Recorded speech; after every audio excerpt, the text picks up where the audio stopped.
Hello everyone. I recently bought a lot of coins off of eBay, and this lot included everything in the flips that you see here. And I bought them so that I could get this coin, but we're going to come back and save that one for the end. I have some other coins that are along the edges here. Those are going to be in future videos, so stay tuned. Today we're going to start with an early coin from the German Empire, and it is going to be a 2 Pfennig coin. I really don't like how they've just taped the coin into this flip. That is not a good look for something that's valuable. But this coin really isn't that rare, even though it is from 1874. I've found these in 25-cent bins before, and this one's kind of well worn and it's not really showing up too well, but it's an older German coin. Everything along the top row is from Germany, and this next little handful are going to be coins from the Third Reich era, and one of the distinctive features of them is going to be the swastika, which appears right above the date, right above my finger right here. This one is, for a while, instead of just Pfennigs, these were called Reich Pfennigs, and this one is from 1943. Flip it around, and a lot of these World War II coins that we're going to see in this video today were made out of zinc. It actually does say Reich Pfennig around it. Now, one thing I've noticed about Nazi coins is they don't really have that much of a book value because they're easy to find, but history collectors do find them interesting, so they're probably easy to sell if you pick them up. This next 10 Pfennig coin is going to be a larger coin, so it's probably easier to see the details on it. Again, it's got the swastika right above my finger right there. This is another coin from 1943. This one is kind of messed up on the back. The next coin is the same thing and is not messed up on the back. So we've got a 10 Reich Pfennig. So after the war, we have just a standard 1 mark coin, and that might be worth a pretty good bit just in foreign exchange value. Of course, Germany now uses the euro, but these marks just in these coins were pretty common, but these were almost just what you can get for them in exchange values more than the numismatic value. But these are from 1950, so they're some of the earliest German coins. The entire lot that we're looking at today cost $20 with $3 for shipping.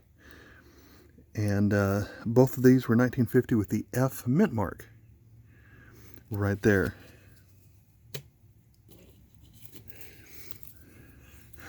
Likewise, we have a couple of the 50 Pfennig coins, and Germany, for the most part, did not change any of their 1 mark and Pfennig coins down from pretty much from once World War II was over all the way until it was replaced with the euro. And of them, the 50 Pfennig, in my opinion, was the only one that was really all that interesting or had anything interesting on them. It's a lady who appears to be either planting a flower or she's pulling a flower. Not quite sure which here, but both of these, well, this one on the left is from 1950. The one on the right is from 1949. One of the reasons that German coins, not only did they not change too much over the years, this one's dated 1949, but the other side doesn't have a lot to say on it. It's just going to say 10 Pfennig. Likewise, here is a 2 Pfennig, the 5 and the 25 are going to be the same way. And finally, we have a 1 Pfennig that is from 1966, and it's in uncirculated condition, so at least if you're going to have one, might as well be in nice shape.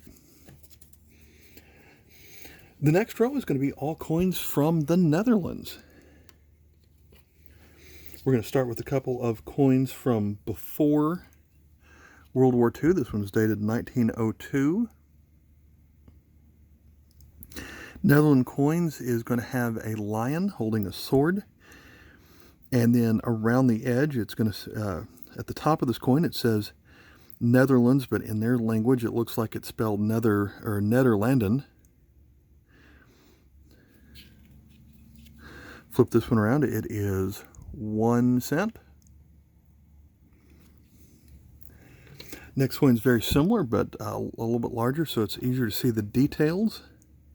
This one's dated 1929 and has I guess the name of the king, or just a Koning der Nederlanden, 1929. This one is a 2.5 cent. And I think a lot of people today would be happy that we don't have to deal with 2.5 cent coins. Next few are all going to be zinc coins from World War II era. Zinc coins practically turn black pretty easily after just not too much handling, and oftentimes they even leave kind of a white residue that you can see on this one. This one has a lot of white residue, but it's got a tiny little bit of shine left to it. So these are two of the same coin. Looks like this one's 41, this one's 42. And so the design on this side appears to be a boat over the seas, and it says Nederland across the top. That one was 25 cents. The next two here are going to be 10 cents. One on the left is 1943. One on the right is 1942. One on the left has a little bit of shine to it. And this one, it looks like, I guess that's either I guess it's going to be a tulip, since the Netherlands are famous for tulips. Got I guess a 3-headed tulip.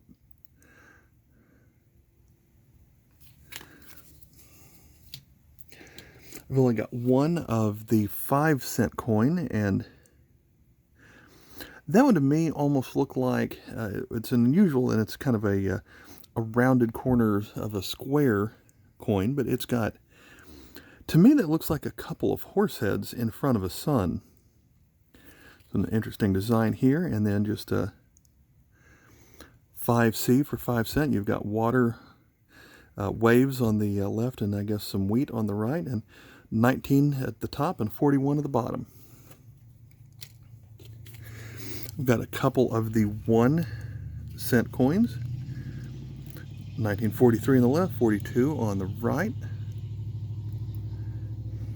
And got a large number 1 cent. The year is on a banner, and you've got water in the background with wheat in front of it. Flip it over, and that is, I'm not quite sure what that is going to represent, but it's got just a circle with lines coming out from it. And those are our zinc coins from the World War II era. This must be right after the war ended, because we've got a nickel coin here, and it is, let's see. This coin threw me off for a moment, so I had to go look it up. It says Netherlands on it. However, this was not actually meant to be circulated in the Netherlands, but it was for Netherlands territories such as Curaçao or Suriname. And so this one still says Netherlands on it. This coin, there was a coin like this made for the Netherlands before they changed to zinc, where it had, again, the rounded corners of a square.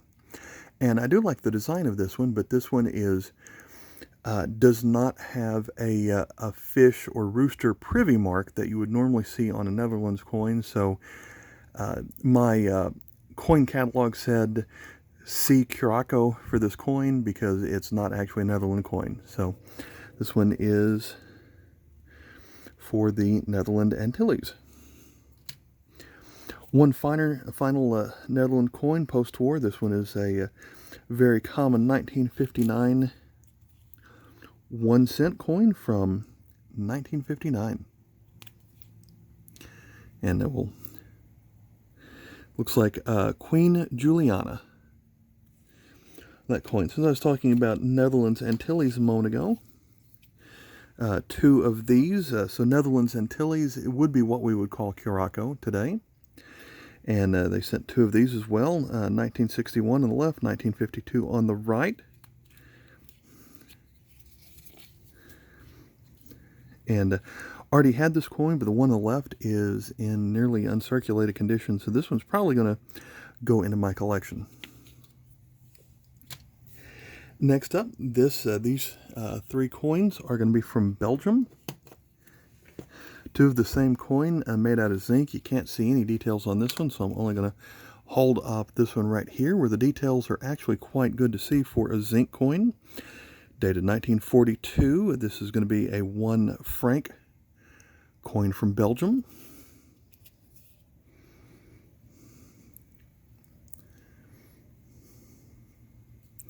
And in Belgium, they have two different languages that are spoken there. I believe it's Dutch and French, and so they write the name of the country in two different ways on the coin, depending on which way you speak the language. However, in coins made after World War II, they made two different versions of each coin.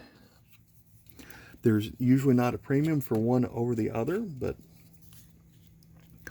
they did make it in two different ways. So here is a 1 franc coin from the early to mid 1950s. So we've got 1955 on the left, 1952 on the right.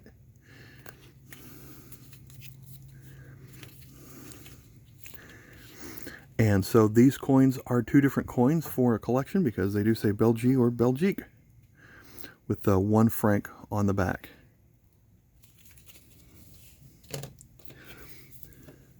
One more coin from Belgium. This was in half a franc. This would be 50 centimes, dated 1953. And